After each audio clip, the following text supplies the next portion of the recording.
Karibu sana to iwacha wacha show chenro makelo ni weche matimore alworawa mag Nyanza kaka kawuono wawuotho wachope gwenge mag Oyugis kuma wadago mbaka gi msani ma bende ong'ere sana e gwenge mag Oyugis koni Yangflame. Flame osie jopiny kapok wadhi mabor. Ya ujanipendea jina nado yani hadi inje nados.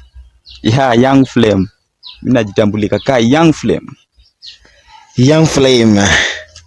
Yangflame isebedo kitimo awinjo ka duondi mit history mari kang'iyo aneno kisebedo kidhi maber sana industry ka. Isebedo industry ka kuom ndalo marom nade? Okay, industry pok abudhe. Industry kokan gi dweche 7. Dweche 7. Dweche 7 gisetimo thumbe adi? Dweche 7 gi an gi thumbe 8. Mani isedhi maber sana thumbe 8. Mani isedhi maber. Thumbe 8 gi gin meki kendi koso nitie misetimo kolabo gi wasanii mamoko? Okay, thumbe 7 gin meka matimo personal, lakini achiel do natimo gi ariwra gi ng'ato. Kana temo ng'iyo kane pok decide mondo mi bed wendo na kawuono chenro wa mar iwacha wacha show.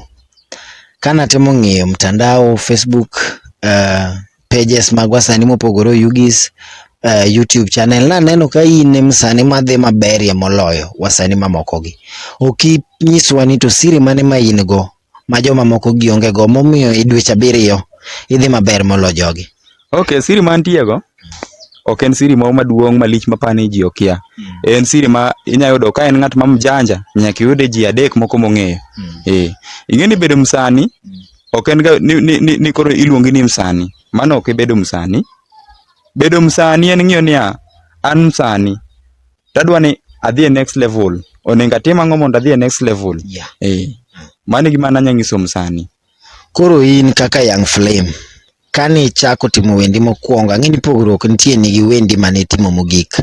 Ang'o mane timo mondo mi idhi next level mano golie 1 subscriber to kawuono in gi over 2000 subscribers? Okay, mano koro luwore gi ujanja rieko mang'eny kiketo niya an adaye 0 tadhi 1 tadhi 2 tadhi 3. Mano koro rieko ma in mitimo miparo niya gini katimo kama to nya konya, gini katimo kama to nya konya. An kanya wacho an kana chako an naonge subscriber. An nachako from 0 mana kaka ji chako, lakini an gik moko ma ji wacho ni ng'ano nyiepo mano nokaluwo. Mago protocols mana kia kata ni timo nang'. An gima natiyo agolo content maber tauso oko.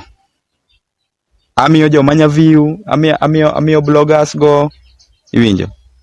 At least inyayudo support moko matindo tindo kuomgi. Wende gi misegolo gi itimo ga wende gi kanye? Itimo projects gi Oyugis ka koso oko mar Oyugis? Okay, projects ok atimo Oyugis ka. Nikech Oyugis ka yudo ni kitimo project kama project no nyateri onge. Ang'o momiyo wacho kamano? Okay, kada ng'isi ni kata mana recording studios mano Oyugis ka. Onge gima ginya support godo. Onge support. En mana ng'at mako, yani en ng'aw dich gi pesa ni. En producer mo dich gi pesa ni igolo okao onge gima omiigo in return. Giwinjo gin. Ichalo gimi ikayo bando tiole dero motuch. Ing'e dero no onge gima konyigo. Onge gima konyigo bando no kibi chake yudo kan nikech iole dero motuch. Koro mane machalo igolo pesa fuku i record onge gima konyi. Then ichake yudo ni wasanii ma untie ga alwora ma untie iye ka. Onge gima supporti. Iwinjo. Koro gimiyo Kenya dhi maber ka in ng'at matiyo Oyugis ka. Wuog oko.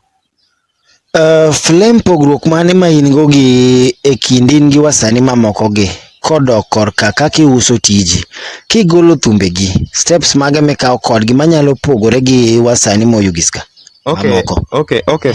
First action gima kwonga ang'iyo niya ni thumba ni ben thum ma quality matine en thum ma quality ok agole ka. To mondo aus song ni atudra gi joma oko. Joma oko nikech apani nikech kada ng'isi ni joma wantie ge alwora nigi nyiego monge gima nya konyigo. Joma nigi nyiego gi wasanii wete gi koso ma fans? Okay, ing'eni once ni msanii osebedo kodi gi nyiego nyaka iyudo ni fans moko nyaka los chuki be kodi. Koro iyudo ni once ni loso nyiego gi msanii moro fans moko be nyaka los nyiego kodi. Koro mane gima timore ka. Koro iyudo ni wan gi nyiego as an artist. Kaka wan wasanii gi, wan gi nyiego moko matindo mok nya konyowa.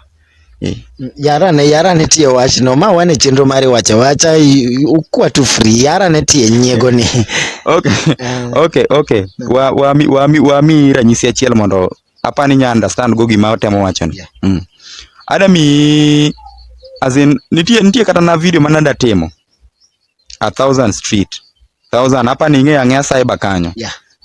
Nitie boys mo man gi kamera kanyo, embe na en msanii. Lakini kana dhi kata nadalal rekode wach kamera, kech embo ng'eni an msanii en be msanii. Ona ng'ise no mera ka wanya timo kata mana video, to yud kata kaka nya mi pesa moro mathin. To modong achuli mos.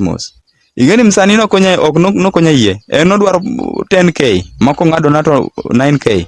By that time na golo pesa no kanyo. Winjo gin. Koro gika ilago. Koro tok kano setamore ni timo nang'o, ni dhi timo video ni kumachielo koso koro pesa ne pod otami poketime? Okay, video satimo. Nadhi atimo kamachielo. Kech yudo ni msanii ni ogo bech tamruok.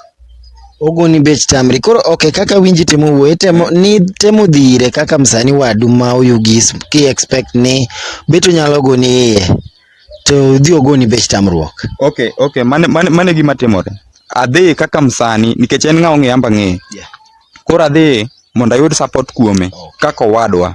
Iwinjo? Ong'ama otelo ni industry koso? Gin joma otelo na industry, joma nochako gocho 10 years ago. 10 years ago. Mo wan sani kok wadonje ni 7 month kok ubede industry. To be okane pogruok moro ma wantie go ni koro ni giinga. An achaka yombo gi achalo ng'at mano chako 20 years ago.